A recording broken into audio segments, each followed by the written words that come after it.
Subscribe कीजिए learning pharmacy channel को and bell icon को दबाइए लेटेस्ट फार्मेसी वीडियो सबसे पहले देखने के लिए। तो फ्रेंड्स, आज के इस वीडियो में हम कवर करेंगे know all about your medicine, जिसमें हम देखेंगे कौन सी दवाई किस काम आती है। जानिए उस मेडिसिन के रैपर को देख के। इस सीरीज़ में देखिए बहुत सारी वीडियो हम अपने चैनल पर पहले ही अपलोड कर चुके हैं, जहां पर सिर्फ आप रैपर को देख के जान जाएंगे कि किस वजह से डॉक्टर ने आपको वो दवाई दी है। आसान होगा आपके लिए जानना। तो जो भी इन्फॉर्मेशन आपको दी जाती है अच्छे से सुने आप इस वीडियो में। तो देखिए सबसे पहले जो आप देखते हैं प्रेफिक्स किसी के आगे देखिए कैल्सी लगा हुआ। प्रेफिक्स आपको पता है, देखिए जो वर्ड के सबसे आगे लगते हैं उनको प्रेफिक्स कहते हैं। सफिक्स होते हैं जो इस तरह के वर्ड के अगर पीछे लगते हैं, जो भी वर्ड्स उनको कहते हैं सफिक्स। तो प्रेफिक्स में अगर आप कैल्सी देखते हैं तो आप जान जाएंगे ये क्या है। कैल्शियम एंड विटामिन सप्लीमेंट्स दिए जाते हैं जो उनको कहा जाता है। देखिए कैल्सी के नाम से उनको डिनोट किया जाता है, उनके नाम में कैल्सी लगता है प्रेफिक्स में। एग्जाम्पल अगर हम लेंगे इनका तो देखिए है कैल्सीफेरॉल, कैल्सीट्रॉल एंड अर्गोकैल्सीफेरॉल। अर्गोकैल्सीफेरॉल का इस तरह का देखिए ये आती हैं, ये सिरप की फॉर्म में आती हैं, ओरल सॉल्यूशंस की फॉर्म में आती हैं। तो देखिए कोई भी अगर मेडिसिन है, देखिए कैल्शियम जो है ये इंपॉर्टेंट होता है आपकी बोन की हेल्थ के लिए, आपको पता होगा। Calcium and vitamin D. Diet जो है देखिए बेस्ट सोर्स होता है कैल्शियम प्रोवाइड करने का। और विटामिन डी जैसे आपको पता है कि सन में आपको मिलता है, सन के एक्सपोजर से आपको मिलता है। पर देखिए कोई भी जो मेडिसिन है आपको अपने आप नहीं लेनी होती है। जब भी आपको कमी लगती है आपके शरीर में, जब आप चेकअप कराने जाते हैं तो डॉक्टर जो है वो आपको इस तरह के सैशे या इस तरह की सिरप देंगे, तभी आपको लेनी है। कोई भी अगर इसमें से चीज़ आपकी बॉडी में ज़्यादा भी हो जाती है, अगर कैल्शियम ज़्यादा हो जाते हैं तो किडनी स्टोन होने का चांस होता है। तो कोई भी चीज़ आपको अपने आप नहीं लेनी होती है, कोई भी मेडिसिन। तो ये था देखिए प्रेफिक्स कैल्सी के बारे में। फिर देखिए सफिक्स अगर आप देखते हैं लाम। सफिक्स क्या है हमने बताया था, जो वर्ड के पीछे लगते हैं उनको कहा जाता है सफिक्स। तो लाम का मतलब होता है देखिए ये होंगे बेंजोडायजेपिन। एग्जाम्पल अगर हम देखेंगे बेंजोडायजेपिन के तो है देखिए एल्प्राजोलम। एल्प्रेक्स के नाम से बहुत ज़्यादा मार्केट की जाती है, ये बहुत ही फेमस ब्रांड है एल्प्रेक्स। एंड होती है मिडाजोलम। मिडाजोलम देखिए इस तरह के होते हैं, ये क्या ये इस तरह के इंजेक्शंस की फॉर्म में आते हैं मिडाजोलम। तो बेंजोडायजेपिन जो होती हैं देखिए प्राइमरीली क्यों यूज़ की जाती है, एंजाइटी को ट्रीट करने के लिए यूज़ की जाती हैं। और जो है देखिए एल्प्रेक्स जो है ये बहुत सारे जो स्लीप डिसऑर्डर्स होते हैं, जब पेशेंट को, जब किसी भी पर्सन को नींद नहीं आती है रात को ठीक से, तो इसको डॉक्टर के द्वारा प्रिस्क्राइब किया जाता है। ओल्ड एज पेशेंट्स को भी। तो इस तरह के और भी अलग अलग कंडीशंस को ट्रीट करने के लिए बेंजोडायजेपिन दी जाती है, जैसे anxiety, panic attacks and etcetera. But basically alprazolam जो है उनको स्लीप डिसऑर्डर के लिए बहुत ज़्यादा प्रिस्क्राइब किया जाता है डॉक्टर्स के द्वारा। फिर है देखिए सफिक्स पाम। अगर आप देखते हैं इस तरह से देखिए पाम सफिक्स में अगर आप देखते हैं तो क्या होंगी ये ड्रग्स, ये भी होंगी बेंजोडायजेपिन्स।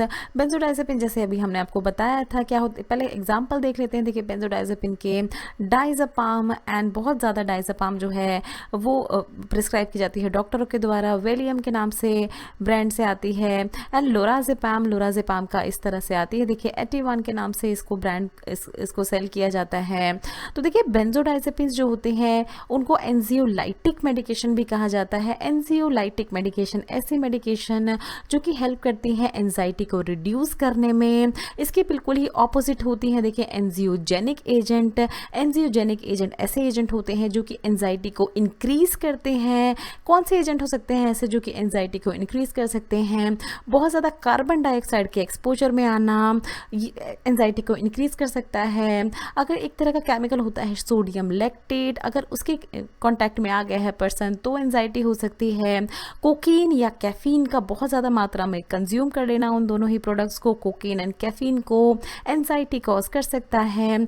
तो देखिए एंजाइटी जो है एक तरह का मेंटल डिसऑर्डर है, फिजिकल जिसके इफेक्ट दिखने लगते हैं धीरे धीरे। तो हर चीज़ का इलाज मेडिसिन ही नहीं होता है। अगर किसी भी तरह की आपको कोई भी प्रॉब्लम लगती है तो बहुत सारे तरीके होते हैं जिससे कि आप उसको रिजॉल्व कर सकते हैं। जिनको आप अपना मानते हैं उनसे आप बातें करें, उसके बारे में अपनी कंडीशन एक्सप्रेस करें, उनसे डीप ब्रीथ करें। जिस भी समय एंजाइटी आपको हो रही है सब काम छोड़ दें और डीप ब्रीथ लें। अगर डीप ब्रीदिंग आप करेंगे तो आपको फ़ायदा हो सकता है। फोकस करें समथिंग एल्स, किसी और चीज़ पे फोकस करें, जैसे आपका सराउंडिंग नेचर या आपकी जो सराउंडिंग्स हैं उन पे फोकस करें आप, बजाय अपने उस थॉट के जो कि आपको एंजाइटी कॉज करवाने पे मजबूर कर रही है, या अपने आपसे ही पॉजिटिव बातें करें। ये कुछ ऐसी चीज़ें होती हैं जिनसे एंजाइटी को नेचुरली रिड्यूस किया जा सकता है दवाइयों के बिना। ना फिर सफिक्स देखेंगे हम अपना स्टीरॉन। स्टीरॉन अगर आप किसी भी टैबलेट के देखिए यहाँ पर देख रहे हैं सफिक्स मतलब जो लास्ट का वर्ड होता है उसमें आप देख रहे हैं तो आप समझ जाएंगे ये क्या है। ये ऐसी मेडिसिन है जो कि नोजिया एंड वॉमिटिंग के ट्रीटमेंट के लिए आपको दी गई हैं। 5-HT एंटागोनिस्ट है ये इस तरह की मेडिसिन। एग्जाम्पल के तौर पर अगर आप देखें तो बहुत ही फेमस है देखिए ऑन्डास्टिरॉन। ऑन्डास्टिरॉन जो है उसको एमसेट के नाम से प्रिस्क्राइब किया जाता है डॉक्टर्स के द्वारा। दूसरी मेडिसिन है देखिए ग्रेनिस्टेरॉन एंड लास्ट है देखिए डोलोस्टेरॉन। ग्रेनिस्टेरॉन की इस तरह की टैबलेट्स होती हैं एंड लास्ट डोलोस्टेरॉन जो है इस तरह के इंजेक्शन के फॉर्म में दिया जाता है अगर बहुत ही सीवियर कंडीशन हो गई है पेशेंट की। तो देखिए ये वाली जो 5-HT3 रिसेप्टर एंटागोनिस्ट है उनको सेरोटोनिन रिसेप्टर एंटागोनिस्ट या सेरोटोनिन ब्लॉकर्स भी कहा जाता है। तो याद रखना है ये तीनों ही टर्म्स जो है ये डिनोट करती हैं ऐसी मेडिसिन जो कि नोजिया एंड वॉमिटिंग को ट्रीट करने के काम में आती हैं, उनके लिए दी जाती हैं इस तरह की मेडिसिन। फिर देखिए एंटी हाइपरटेंसिव मेडिसिन, ऐसी मेडिसिन जो कि ब्लड प्रेशर को कंट्रोल रखने के लिए दी जाती हैं। उनकी अगर हम बात करें तो उनके सफिक्स में अगर आप देखें डिपिन, एम्लोडिपिन जो है देखिए उसको दिया जाता है ब्लड प्रेशर को रेगुलेट करने के लिए, कंट्रोल करने के लिए टैबलेट्स दी जाती हैं। ओसिन देखिए सफिक्स है, प्राजोसिन है, इस तरह की टैबलेट दी जाती हैं प्राजोसिन की। देन फिर है देखिए प्रिल, कैप्टोप्रिल की टैबलेट दी जाती हैं। और ये है देखिए ओलोल, एटिनोलोल दिया जाता है। तो ये सारे ही सफिक्स हैं एंटी हाइपरटेंसिव मेडिकेशंस के। तो देखिए प्रीवियस वीडियो में हमने आपसे क्वेश्चन पूछा था जो कि हमने नो योर मेडिसिन में डाली थी। उसमें हमने आपसे क्वेश्चन पूछा था कि रीफामेड जो है एग्जांपल है किस तरह की ड्रग का, anti tubercular drug, anti thrombolytic, anti parasite drug या नन ऑफ द अबव।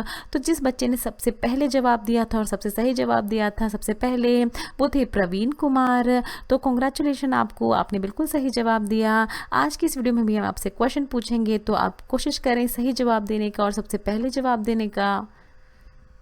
आज का क्वेश्चन है आपके लिए देखिए which of the following is not a example of benzodiazepine. इनमें से कौन सी ऐसी एक ड्रग है जो कि बेंजोडाइजेपिन नहीं है। ऑप्शन में है देखिए डायजेपाम, लोराजेपाम, एल्प्राजोलियम या ऑन्डास्टिरॉन। आंसर दीजिए इसका हमें कमेंट सेक्शन में। Thanks for watching. Next video में हम कवर करेंगे know all about your body and medicine में हम देखेंगे अनीमिया का डाइट प्लान, खून की कमी को कैसे पूरा करें, natural treatment of anaemia, what to avoid. Friends अगर आपको ये वीडियो अच्छी लगी तो इस वीडियो को ज़रूर लाइक कीजिए, शेयर कीजिए अपने फ्रेंड्स के साथ। अगर आप चैनल पर पहली बार आए तो प्लीज़ चैनल को ज़रूर सब्सक्राइब करें। वीडियो के नीचे रेड कलर का सब्सक्राइब बटन दिया होगा, उस पर क्लिक करके आप चैनल को सब्सक्राइब कर सकते हैं। अगर आपका कोई भी सवाल है तो नीचे दिए हुए कमेंट बॉक्स में आप हमसे कुछ भी पूछ सकते हैं। ये कुछ हमारे रिलेटेड वीडियोस के लिंक हैं जिन पे क्लिक करके आप उनको देख सकते हैं। दोस्तों लर्निंग फार्मेसी पे आने के लिए और ये वीडियो देखने के लिए आपका बहुत बहुत शुक्रिया। मिलते हैं अगले वीडियो में।